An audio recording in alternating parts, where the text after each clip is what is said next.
nesse momento nós como família, nós possamos te adorar genuinamente, nós possamos cantar louvores ao seu nome, levantar as nossas mãos. Amém, Deus. Declarar que o seu nome é acima de todos os nomes. Amém. Declarar que o Senhor é bom. Declarar que nada se compara à sua bondade.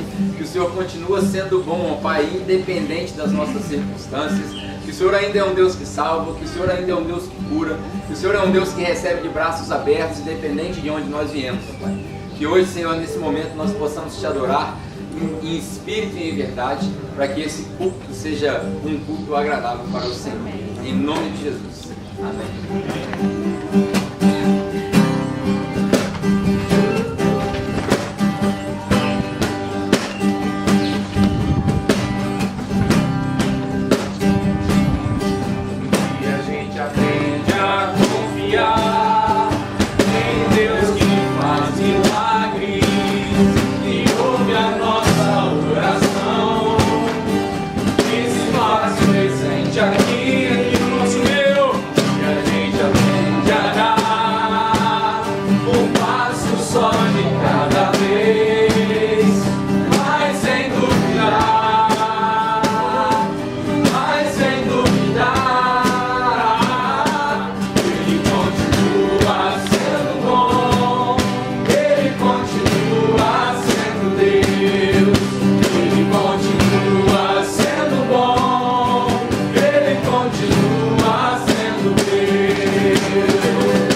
Mas é assim, ó.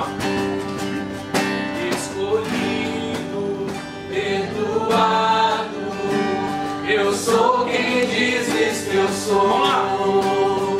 Tu és por mim até o fim. Eu sou quem dizes que eu sou. Vai ficar melhor, hein? Escolhido, perdoado, eu sou quem dizes que eu sou. Tu és por mim até o fim. Eu sou quem dizes que eu sou. Eu sou quem dizes que eu sou. Eu sou quem dizes que eu sou. Aleluia! Obrigado, Deus. Obrigado, Deus, por ser forte, Obrigado pela tua paixão, Deus. Obrigado porque o Senhor é bom. O Senhor é bom apesar de nós. Obrigado porque o Senhor nos salvou quando estávamos perdidos, Senhor. Obrigado pela liberdade de adoração, pela liberdade que podemos entrar na tua presença, sabendo que o Senhor se faz presente aqui, Senhor. Muito obrigado. Muito obrigado porque nós não somos o que a sociedade diz sobre nós, Deus. Muito obrigado porque nós somos quem o Senhor disse que nós somos, Deus. Muito obrigado porque nós somos quem Cristo morreu para salvar, Senhor. Muito obrigado, louvado seja o teu nome hoje e sempre. Aleluia. Glória a Deus. Glória a Deus. Glória a Deus. Você pode sentar.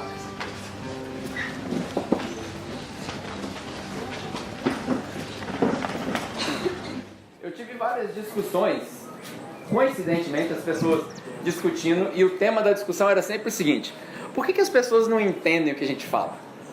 Por que as pessoas não... O cara vem na igreja, mas não capta a ideia. Por que as pessoas estão viciadas num certo sistema? O que está acontecendo? E aí eu me lembrei que durante a época da eleição, que a gente passou agora tem mais ou menos um mês, ficou muito comum na mídia a gente falar de um assunto que não tem nada a ver com a igreja, mas eu quero fazer uma ligação, me acompanha na história aqui. Muitas pessoas começaram a falar de um tal de marxismo. Quem aqui já ouviu essa expressão aqui? Não, todo mundo. Eu não sou professor de história, o Ciro é professor de história, se eu falar besteira depois você pergunta para ele que ele corrige. Mas eu dei uma olhada nessa ideia porque tinha muita gente falando de marxismo. E aí eu fui tentar entender o que era marxismo e ler um pouquinho de Karl Marx e tal. E aí descobri que lá no fundo até tem muita coisa a ver com a ideia que a gente fala de cristianismo. A ideia de Karl Marx, 200 e poucos anos atrás, o cara estava preocupado com a desigualdade que se apresentou.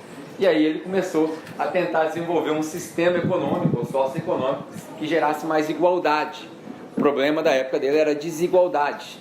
Só que, como a maioria de vocês já deve saber, ele colocou a culpa na pessoa errada. Ele colocou a culpa da desigualdade naquilo que a gente chama de capitalismo, que é o sistema que a gente vive hoje. E aí eu fui perceber, depois de ler muita coisa, o que não é muito normal das pessoas fazerem para tirar suas conclusões, eu fui perceber que ele colocou a culpa no capitalismo, porque ele culpava a burguesia por ter tudo e o proletariado por trabalhar e acabar pagando as contas disso tudo. Só que o que o Karl Marx não percebeu, o que muita gente não percebe, é que essa desigualdade sempre vai existir. Sempre vai existir. Eu vi um economista falando sobre isso, e aqui eu não estou querendo defender nem socialismo nem capitalismo. Ele falou o seguinte: todo sistema socioeconômico gera desigualdade.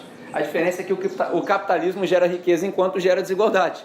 Mas todo sistema gera desigualdade, sempre vai ter rico e pobre. E isso é bíblico. Quando Jesus estava na casa dos fariseus lá, que a mulher derramou perfume no pé dele, ele falou, o pessoal reclamou. O tesoureiro reclamou, pô, você está desperdiçando perfume aí, tem um ano de trabalho nesse perfume aí, nessa história. E aí Jesus fala assim: não preocupa não, que ela resolveu fazer o que era bom, porque os pobres sempre vão estar com vocês. Isso é bíblico, não vai acabar.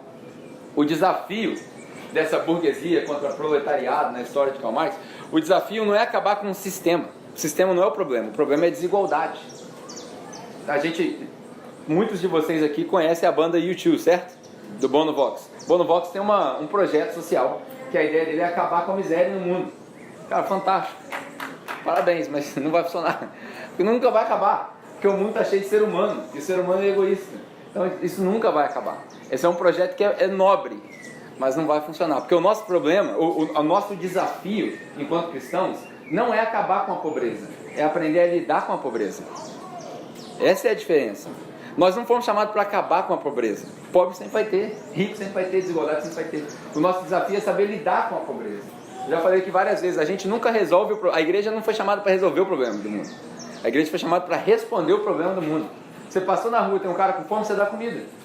Ah, mas tem que ensinar o cara a pescar. Deixa o governo ensinar a pescar, deixa a escola ensinar a pescar, deixa a ONG ensinar a pescar. A igreja não tem essa função. A nossa função é ser o Cristo. Então o cara está com fome, por que Jesus fala, eu estava com fome, você me deu de comer? Porque a nossa função é responder, não resolver. Se a gente resolver, a gente para de responder. Como dizem os antigos, se tirar os problemas da sua vida, acabou a vida. A gente tem que responder os problemas. Essa é a nossa função. Então o problema do marxismo estava aí. Só que, durante as eleições, as pessoas não falavam muito desse tal de marxismo. Surgiu uma expressão que a minha percepção é que a maioria das pessoas entendeu errado essa expressão. A expressão é a seguinte: marxismo cultural. Vocês ouviram isso durante a eleição? Quem que ouviu isso? Levanta a mão para ter uma ideia de com quem que eu estou falando. Marxismo cultural. Quando eu ouvi isso daí, eu, preconceituoso por natureza, já vi a expressão e falei assim, isso aí deve ser um marxismo que não é bem marxismo, está na cultura das pessoas, e não tem nada a ver com isso. Marxismo cultural é um desenvolvimento desse sistema socioeconômico, pelo que eu entendi. Algumas centenas ou dezenas de anos depois apareceu um cara que foi preso chamado Antônio Gramsci. E esse cara escreveu na cadeia, na minha opinião não tinha o que fazer, começou a escrever. Na cadeia, estava preso, começou a escrever um monte de ideias baseadas na ideia de Karl Marx, que foi um trabalho inacabado. E aí ele começou a escrever, falando que a ideia do marxismo, essa desigualdade, na verdade não estava entre burguesia e proletariado. Estava entre a massa e a minoria. Estava entre os pilares e os excluídos. E aí começou a entrar com muitas ideias para se infiltrar nas camadas da sociedade. Está entendendo o que eu estou falando? Está todo mundo conseguindo entender? Essas ideias começaram a se infiltrar. E agora o problema já não era mais os ricos contra os pobres. O problema era a maioria contra a minoria. Aí vem ideologia de gênero, vem um monte de coisa que vem sendo discutida, que faz parte dessa escola de pensamento, que os filósofos chamam de escola de Frankfurt. Foi onde começou a acontecer essas ideias todas, mais ou menos 1900 e sei lá quanto. Para trás aí, você procura na Wikipedia, tem tudo lá. Mas enfim, o cara escreveu um conjunto de livros chamado Cadernos do Cárcere, nome bem sugestivo. E aí nessas ideias isso começou a se divulgar. Por que eu estou contando essa história toda? Isso não é aula de história. É para você ver que tem uma ligação com o que a gente vai falar sobre cristianismo cultural. Por quê? Segundo Olavo de Carvalho, um dos filósofos brasileiros, um dos poucos que presta, ele diz que 99% das pessoas que se chamam marxistas nunca leu os trabalhos de Karl Marx. Com certeza. Aleluia. É ou não é verdade? Por exemplo, tem muita gente aqui que conhece o termo marxismo. Quem aqui já leu o Capital? Um livro desse tamanho. Hã? O Manifesto Comunista. Muito poucas pessoas leram o Manifesto Comunista. Então, lindo, na prática, foi o que eu não me falou. É lindo, é o que eu estou falando. Tem muitas ideias que batem com o cristianismo. Mas na prática não funciona porque tem seres humanos no meio. Mas, por exemplo, o Manifesto Comunista, que é muito menor do que o Capital, um livro desse tamanho, que é inacabado, a maioria das pessoas nunca leu. E aí, a maioria das pessoas nem sabe que o termo marxismo nem foi cunhado pelo Karl Marx. Que o trabalho dele teve que ser acabado por um outro cara chamado Friedrich Engels. E esse cara que foi que difundiu as ideias. Por mais controverso que pareça, esse cara não tinha dinheiro para publicar os livros dele. Foi um capitalista que bancou a publicação do material comunista. Como é que pode ler? É uma ironia. As pessoas não sabem disso, cara. Ninguém leu Antônio Gramsci, ninguém leu nada disso. Por que eu estou falando isso? Hoje a gente vive um negócio chamado cristianismo cultural. A impressão que eu tenho é que 99% dos cristãos não lê Jesus. A maioria dos cristãos não sabe de onde tirar as informações, cara. Tem uma passagem na Bíblia quando Pedro fala assim: você precisa estar pronto para defender sua fé em qualquer circunstância. Nós estamos mesmo?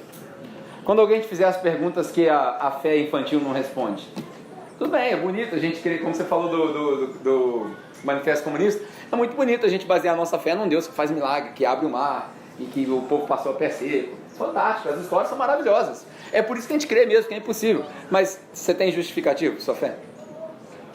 Provavelmente não. A gente não tem argumento, porque a gente não lê. Da mesma maneira que os marxistas não leem Karl Marx, os cristãos não lêem Cristo. Pouca leitura, pouca informação. E aí a gente passa a viver isso que a gente chama de cristianismo cultural. Cristianismo cultural. Nem só porque é cultural quer dizer que é certo. Na nossa cultura, a gente tem um pseudo-cristianismo. Está conseguindo entender o que eu estou falando? Pseudo-cristianismo. O que é o cristianismo? É ir para a igreja. É participar do culto. Hoje de manhã tinha um rapaz que ele não pôde ficar, ele é motorista de Uber. E aí ele estava trocando uma ideia com a galera, e aí ele falou uma frase que resolve. A igreja é muito mais que as 4 paredes. Eu falei, pô, ele entendeu. Que bom seria se todo mundo entendesse. A gente repete, mas a galera não entende. Porque a gente vive um cristianismo cultural. Fato curioso, Jesus Cristo há 2000 anos atrás alertou a gente. Falou, ó, cuidado com o cristianismo cultural. Ah, não, você está inventando isso daí. Lucas capítulo 12, versículo 1. Por isso que eu pedi para você abrir aí, nós vamos ler esse texto. E aí nós vamos explorar alguns sinais do cristianismo cultural. Meu objetivo hoje é fazer com que, se você não conhece o cristianismo cultural, você seja alertado e nunca mais participe de qualquer coisa que tenha a ver com o cristianismo cultural. Ou a gente vive Cristo de verdade, ou a gente esquece esse negócio de igreja. Fechado? Essa é a parada. Hoje é o radical. Ou a gente pula dentro, ou a gente mete o pé. Rala, fora. Acabou. Chega de igreja. Então hoje a gente vai falar sobre esses sinais do cristianismo cultural. Lucas capítulo 12, versículo 1, Jesus fala o seguinte: tenham cuidado, na segunda parte do versículo, e aí? Tenham cuidado com o quê? Fermento dos fariseus, que é hipocrisia. Em outras palavras, tenham cuidado com o cristianismo cultural. Não, isso não é uma heresia, não estou adicionando palavras na Bíblia. Você vai entender porque que eu estou falando de cristianismo cultural. É exatamente o que Jesus fala. Cuidado com essa religião dos fariseus. Quem eram os fariseus? Os fariseus eram os religiosos da época. Hoje, se a gente fosse colocar assim, vamos colocar um rótulo no fariseu. O rótulo do fariseu é o cara que tem que ir para a igreja de terno, porque terno é roupa de igreja. Esse é o fariseu. Um doce, domingo à noite, não pode ser de manhã. Um doce. Né? Se vê o cara de boné, então, babou. A boy band não pode ser louvor. Isso aqui não é louvor. Isso aqui é, no máximo, não é nem Backstreet Boys, é Black Street Boys agora. Se eu falar isso, agora é preconceito também. É marxismo cultural. É a briga das massas. Todo mundo se sente oprimido agora. É opressão agora. Tudo é opressão. Esse é o marxismo cultural. E assim também é o cristianismo cultural. A gente não pode falar a verdade na igreja. Você começa a falar a verdade, aí o pessoal assusta. Na verdade, a maioria das pessoas não está pronto para a verdade. Por quê? Jesus falou muito claro isso. Se você conhecer a verdade, você vai ser liberto. A maioria das pessoas não está pronto para a verdade, porque a verdade assusta. A verdade machuca. Quando eu falo para você que não precisa de parede, as pessoas entendem o contrário. É impressionante, tem um negócio impregnado na nossa mente. Então a gente tem sinais do cristianismo cultural. E os sinais estão no capítulo anterior ao capítulo 12. Esse versículo que a gente leu, ele é uma conclusão do diálogo que Jesus está tendo já uns 3 capítulos aí do Evangelho de Lucas, falando com os fariseus. Ele ia para um lugar, juntava uma galerinha. Daí essa semana, sabe o que eu fiz? Você já viu no YouTube aqueles filmezinho antigo da história de Jesus? Que é mal gravado pra caramba, mal dublado, que é um negócio feio. Já viu? Quem que já viu? Então, essa semana eu peguei para ver. Falei, vou ver. Porque eu queria entender qual foi o tom de voz que Jesus usou. Porque quando a gente lê na Bíblia não dá para fazer isso. Eu até entendo assim, 1 ou 2 palavrinhas do grego, 1 ou 2, coisa boba. Aí eu pego no dicionário e tal, mas não dá para entender o tom. Aí eu falei, vou ver, né, no YouTube. Pô, o Google falou hoje é verdade absoluta. Então, se tá no YouTube, mano, é assim. Aí eu vi Jesus ia andando com o roupão dele. Aí ele falava, não pode ir. Aí ele subia na pedra e gritava pro cara, você vai fora. Aí vinha pro outro fazer cuidado. E aí Jesus foi falando, chega nesse ponto de Lucas capítulo 11, que é o que a gente vai ler para explorar os sinais do cristianismo cultural. Por que Jesus falou, é isso que você precisa entender, por que Jesus falou cuidado com o fermento dos fariseus?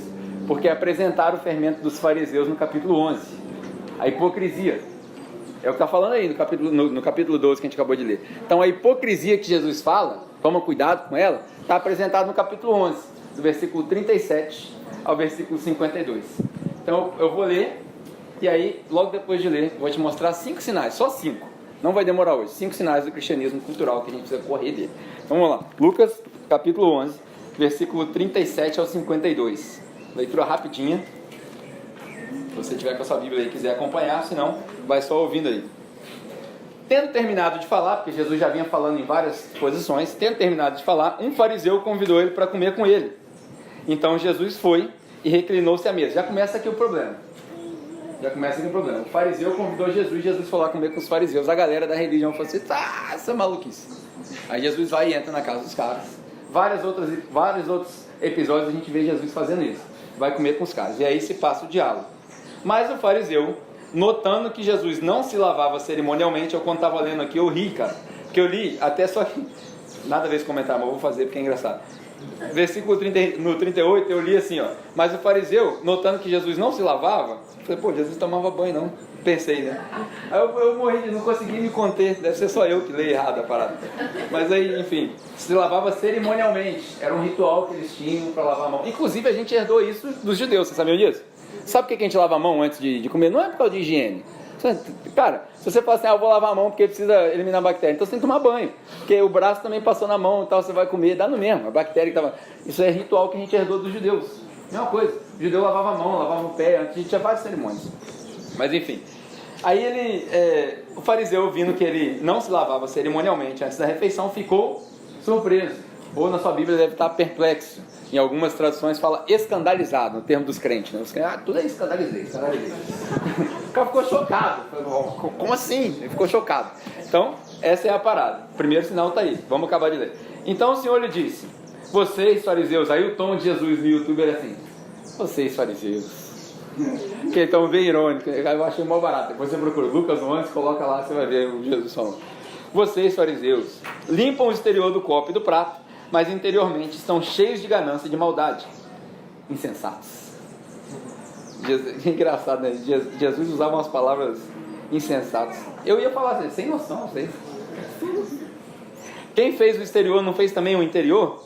Mas deem o que está dentro do prato, como esmola, que era um costume dos judeus também, e verão que tudo lhes ficará limpo.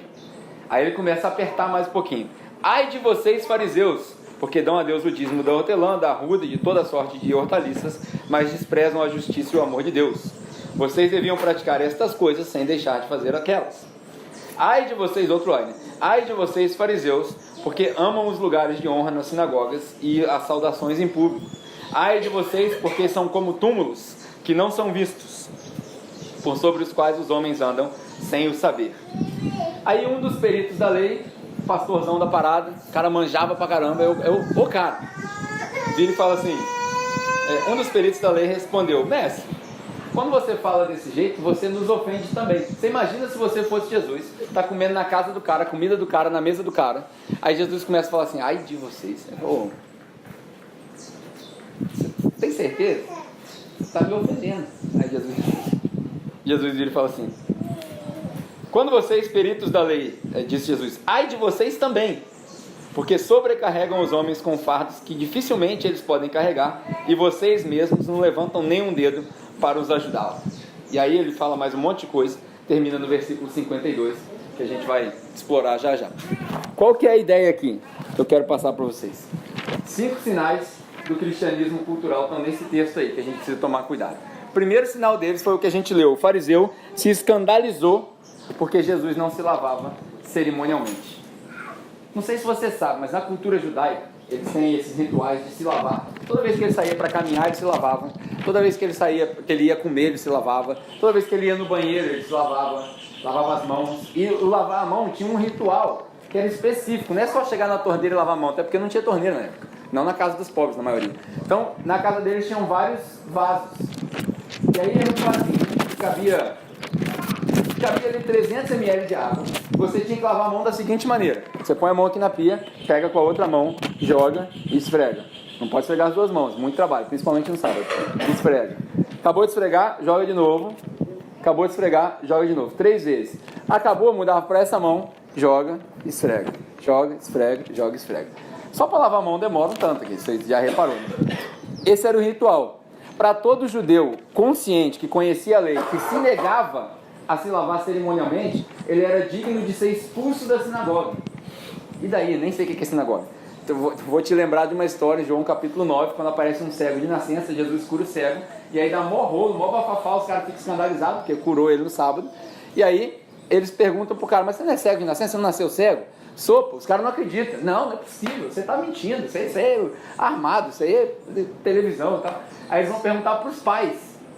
Aí chega nos pais do cara e fala, seu filho nasceu cego mesmo? Nasceu, pô. Vocês estão falando mentira, não? Ó, pergunta para ele, pô. Ele já é adulto, já pergunta para ele.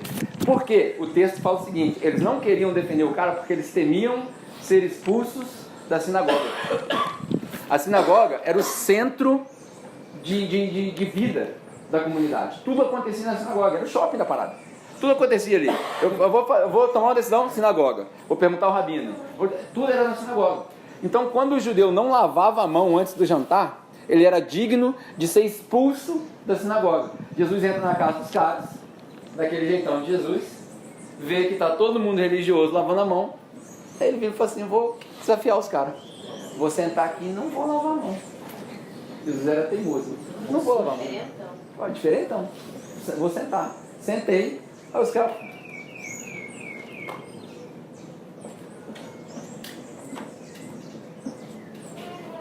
Vai lavar a mão, não?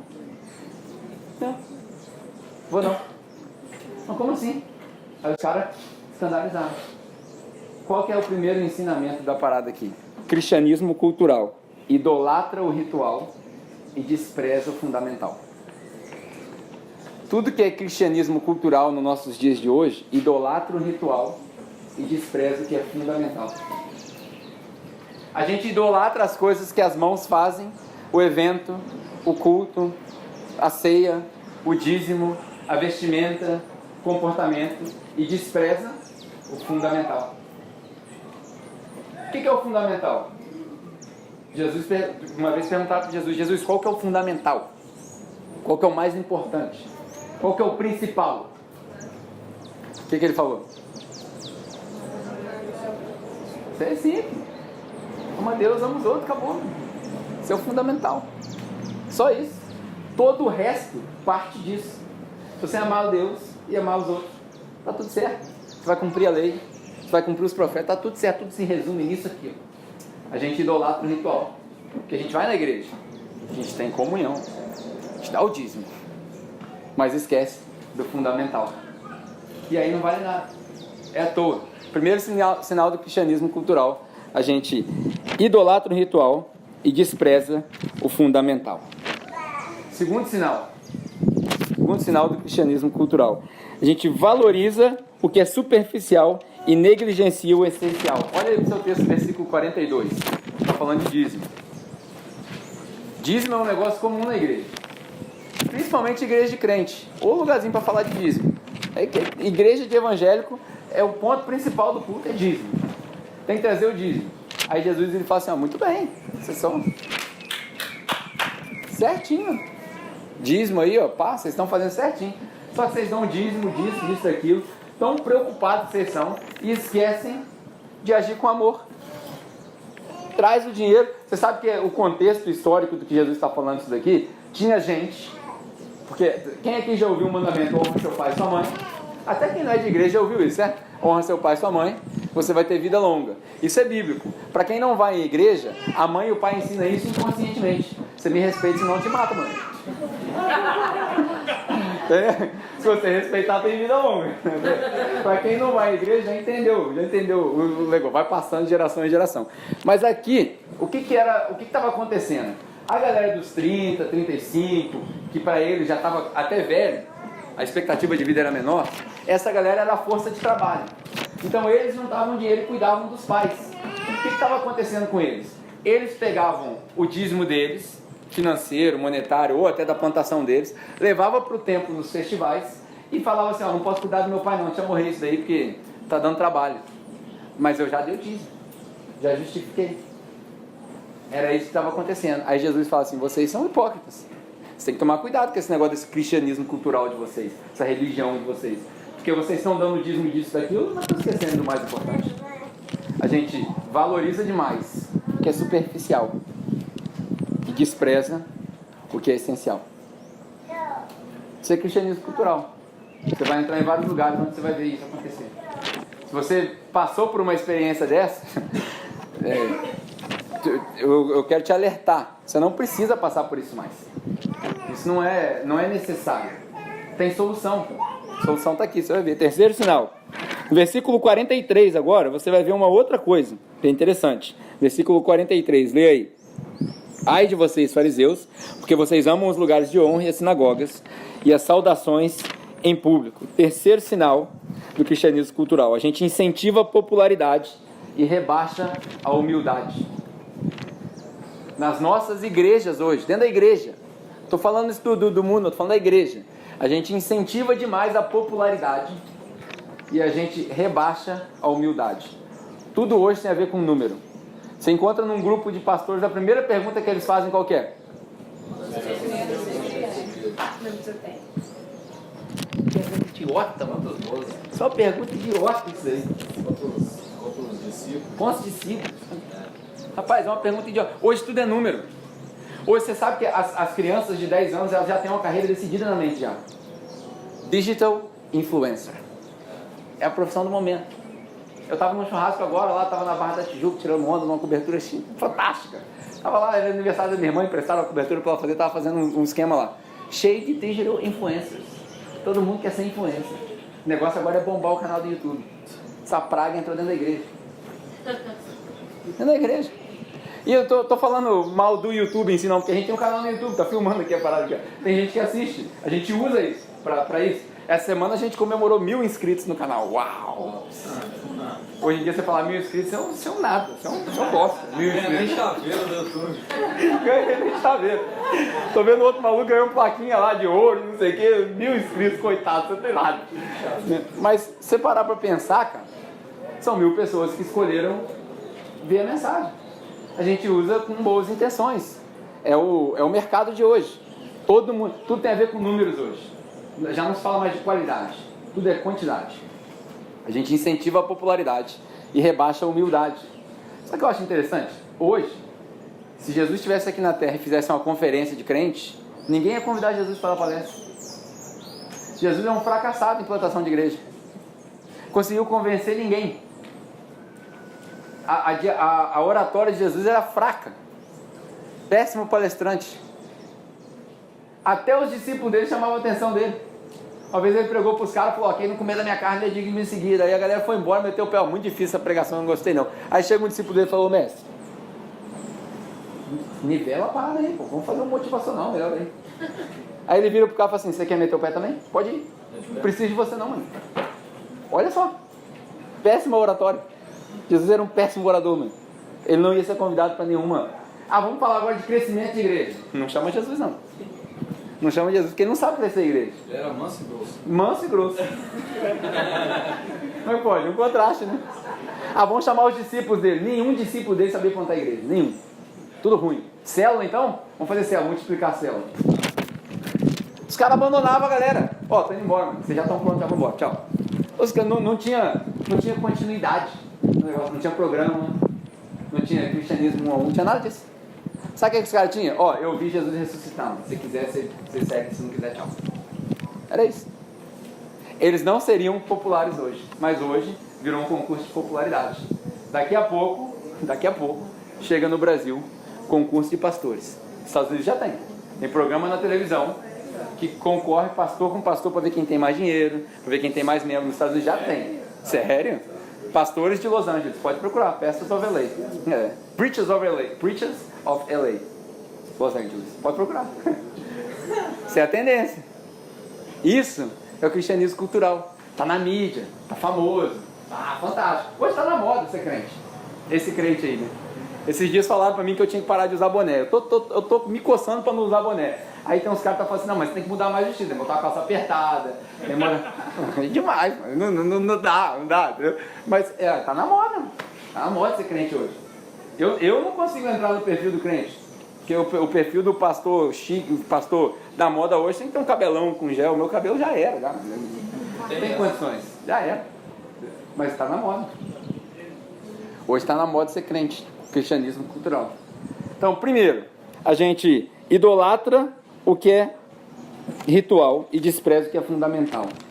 A gente eleva demais, valoriza demais o que é superficial e esquece o essencial. Essa última agora, a gente olha demais, ou a gente incentiva demais a popularidade e a gente rebaixa a humildade. Quarto ponto, estou acabando já. Quarto ponto, versículo 44, pode acompanhar aí. Ai de vocês, fariseus, porque são túmulos que não são vistos, sobre os quais os homens andam sem o saber. Isso aqui é um alerta para todo mundo que é religioso. cara que bate no peito e fala que é batista antes de ser crente. Ah, eu sou presbiteriano, alerta para todo mundo que é religioso. Se estiver assistindo online, você vai me odiar, vai botar comentário, o problema é seu. Presta atenção no que eu vou te falar aqui. Túmulos escondidos. A gente lê, a gente fala assim, pô, tem nada. Às vezes a gente lê o contexto bíblico e não entende nada. O que era isso daqui? Toda vez que tinha festival, eles só iam para o templo, para a igreja, no dia dos festivais. Nos outros dias era a sinagoga pequenininha. Então toda vez que eles iam para o templo, eles tinham 3 festivais principais, da Páscoa, por aí vai. Toda vez que eles iam, eles tinham que passar por um caminho, aonde foram enterrados vários profetas. Ageu era um deles, Zacarias talvez outro deles. Vários profetas do Antigo Testamento tinham sido enterrados ali, fora as pessoas comuns. E para o judeu, toda vez que você entrava em contato com alguém que estava morto ou muito doente, você se tornava impuro.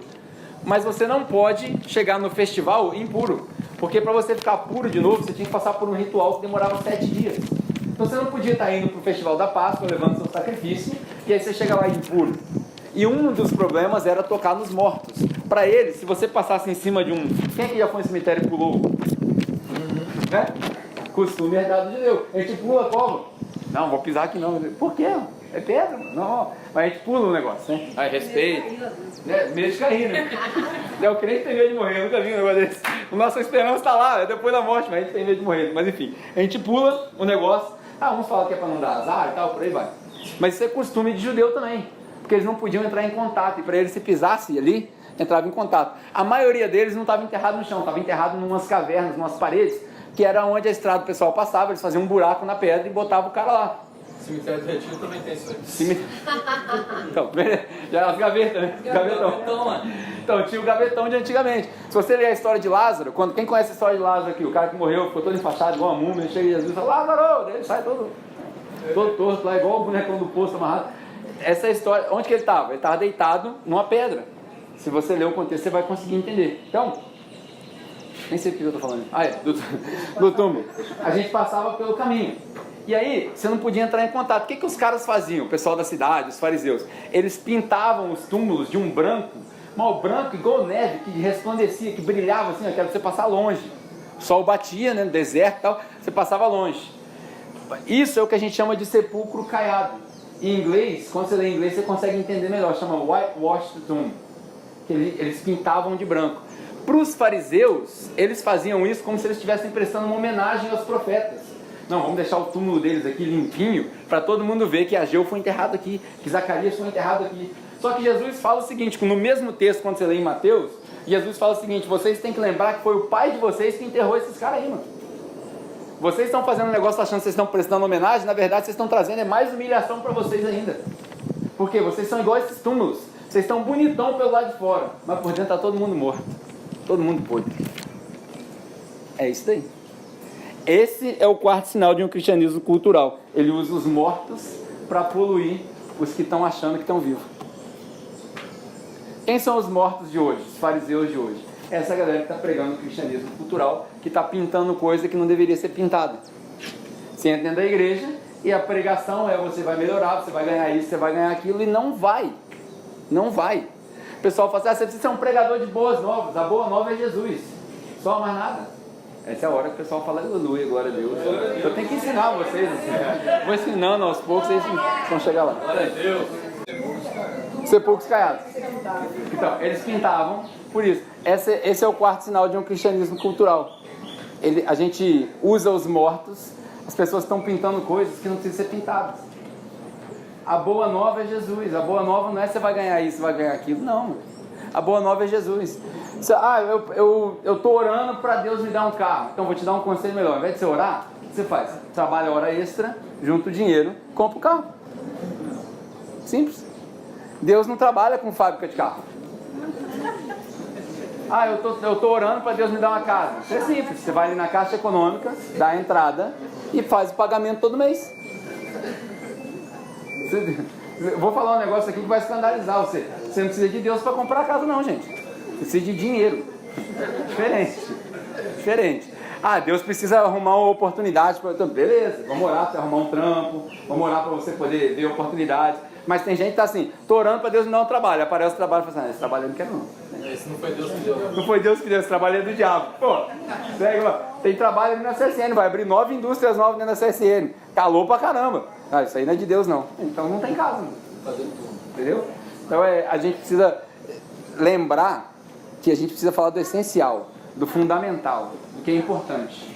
Não dessas outras coisas. Essas outras coisas são besteira. E aí, última coisa pra gente terminar. Versículo 52. Versículo 52. Ainda no 44, esqueci de falar um negócio que o irmão fez uma participação especial aqui, daí eu perdi o foco do negócio. No versículo 44, quando ele fala sobre os mortos e tal, Jesus faz um alerta. Do versículo, nesse contexto que ele fala, quem aqui já ouviu falar da trave no olho? Quem é crente aqui já ouviu falar? Não julgue para você não ser julgado, Mateus capítulo 7. Como é que você pode ver um cisco do olho do seu irmão se tem uma trave no seu olho? A igreja deveria ser um lugar onde a gente só olha para a trave no nosso olho. Não deveria ser um lugar onde eu olho para o cisco do outro. O irmão ali é diferente. Ele veio de boné. Um tem cabelo rosa, outro tem cabelo vermelho. E daí? A outra tem cabelo ruivo. O outro do Black Boy Band está aqui no... Né? Não tem cabimento. Para pensar se isso faz sentido. Não faz, cara. Isso é um negócio que a gente adotou, que o crente, essa outra raça, isso é uma outra raça, não dá nem pra... A gente criou esse costume, isso não faz sentido. O fulano de tal ali não gosta da mesma coisa que eu gosto, não é do mesmo partido que eu sou, não crê do mesmo jeito que eu creio, um gosta de homem, outro gosta de mulher. Cara, da onde você tirou que é você que decide? Da onde você tirou que é você que julga? O fulano de tal bebe cerveja, o outro bebe Coca-Cola, o outro bebe uísque, o outro fuma maconha, o outro cheira cocaína. Da onde você tirou que é você que é o juiz? Eu sempre falo pra galera o seguinte, tem um negócio interessante. Pô, eu vou ser o juiz, então você tem que ser o cara que dá a vida também. Se você julga, você que salva. Vai salvar? Você tem moral de bater no peito e falar assim, eu vou morrer na cruz de novo para perdoar você dos seus pecados? Você não tem. Se você não tem a moral que Jesus tem, não tente fazer o que Jesus fez. Fechamos aqui no esquema nosso aqui? Se você não tem moral para fazer o que Jesus fez, não tem moral para morrer o que Jesus morreu, para sofrer o que Jesus sofreu, não tente fazer o que Jesus faz. Quem cura é Jesus. E quem é você para falar que o cara precisa de cura? Quem é você? Você precisa parar com esse vício seu. E você precisa parar de apontar o dedo todo. Fala, Deus! Entendeu?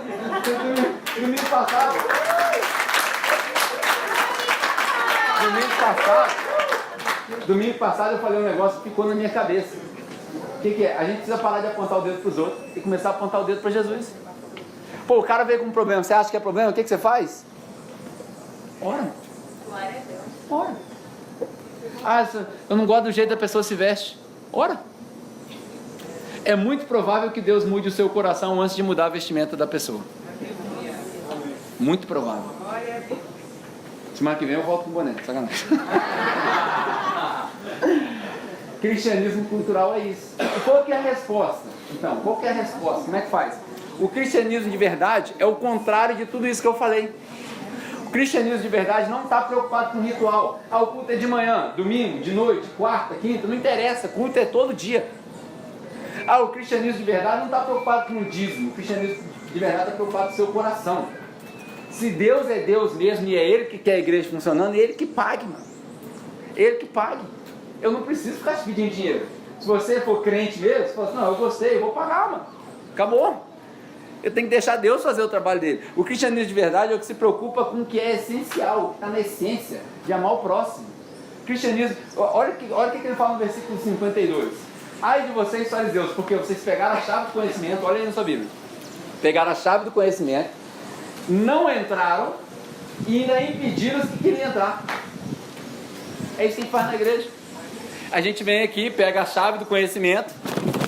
Para nós isso daqui é a chave do conhecimento. Aqui, ó. Nós detemos a chave do conhecimento. O segredo da sabedoria está aqui. Milenar. Tudo que você precisa para sua vida está aqui. A gente pega isso daqui. Eu não sei como é que alguém pode pegar um livro que fala de salvação e mostrar um livro de condenação. Não tem como. Mas a gente pega isso daqui, esse livro aqui, vira o negócio do lado contrário E aí, não só a gente deixa de entrar no reino de Deus, mas impede a entrada de quem quer entrar. O cara está aqui, eu quero entrar, mano. Eu estou todo quebrado, estou quebrantado, eu tenho um problema, eu quero entrar. Não pode entrar não. Aqui na igreja não pode ser desse jeito. A igreja, o cristianismo cultural, é um cristianismo que fala de mudança comportamental.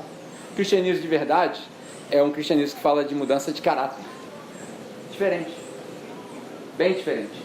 Eu não preciso que você se comporte. A gente já falou aqui, você não precisa crer da mesma maneira para participar do mesmo grupo. Ah, eu não creio nisso aí. Beleza, mano. Vem participar, vem comer junto, tamo junto. Vai ouvindo aí. Um dia, se Deus quiser, Ele vai fazer o que tem que fazer contigo. E se não quiser também, não vai fazer. Mas eu não vou deixar de te amar por causa disso. Só porque você é diferente de mim. Só porque você usa uma substância diferente da minha. Porque na verdade, é só isso. Eu não posso deixar de te amar porque você é diferente. Se fosse assim, Jesus não teria começado o que Ele começou. Porque Ele veio para os que eram iguais. Mas os iguais não o receberam. Então Ele se virou para os que eram diferentes. Jesus comia com os fariseus, comia com as prostitutas, comia com os moradores de rua. Jesus comia com todo mundo. O irmãozinho que passou aqui fazendo a participação especial, ele estava comendo ali antes. Ele pegou um negócio ali que eu vi. Nossa mesa está aberta. E se ele quiser parar e sentar aqui, ele vai sentar. E se ele ficar interrompendo o culto, o que a gente faz? A gente para. Tranquilo.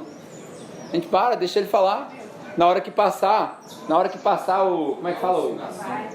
Passar a vibe aqui, né? Que ele está em outra frequência. Aí a gente conversa. Sabe por quê? Você e eu não sabemos a dor que está no coração do cara, não. A gente só vê o vício. A gente não sabe a dor que está lá dentro. A gente não sabe o que o cara está passando, de onde ele veio. Jesus era assim. A diferença de Jesus e de nós é que Jesus tinha compaixão. A gente não sabe o que é compaixão, porque a gente não sente o que o cara sente. Jesus sentia. Tanto quando ele chegou e viu Lázaro morto, ele não chorou porque Lázaro estava morto. Ele chorou porque o pessoal não entendia sobre a ressurreição, não sabia, não fazia parte. Aí ele fala, pô, os caras não... Ele sentiu o que eles estavam sentindo. Imagina o desespero de alguém que vê a pessoa morrer e sabe que nunca mais vai ver.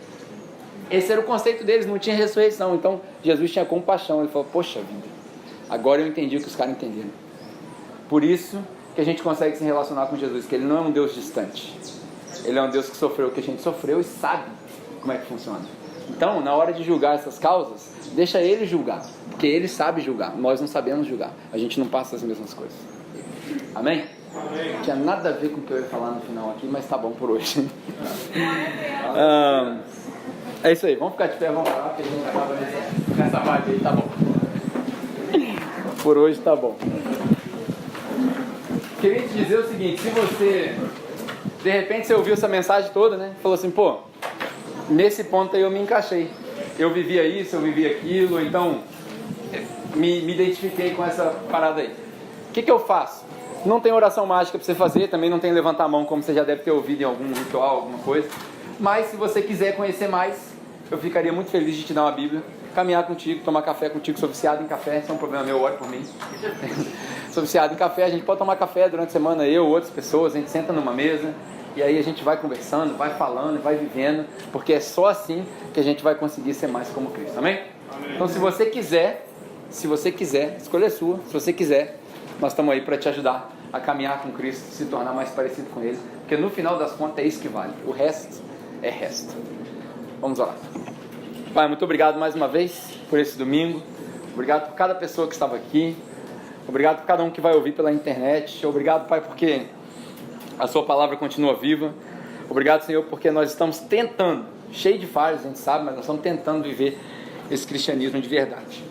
Nós pedimos ao Pai que o Senhor nos ajude, que o Senhor transforme cada pedaço do nosso coração, da nossa identidade, da nossa personalidade, que nós sejamos mansos como Jesus, que nós tenhamos paciência, misericórdia com as pessoas, compaixão, para que nós possamos ser essa igreja de verdade, que acolhe as pessoas pelo que elas são, não pelo que elas fazem. Que nós possamos acolher os pecadores, porque sabemos que nós somos pecadores também. Que nós possamos acolher os quebrados, porque sabemos que nós estamos quebrados também.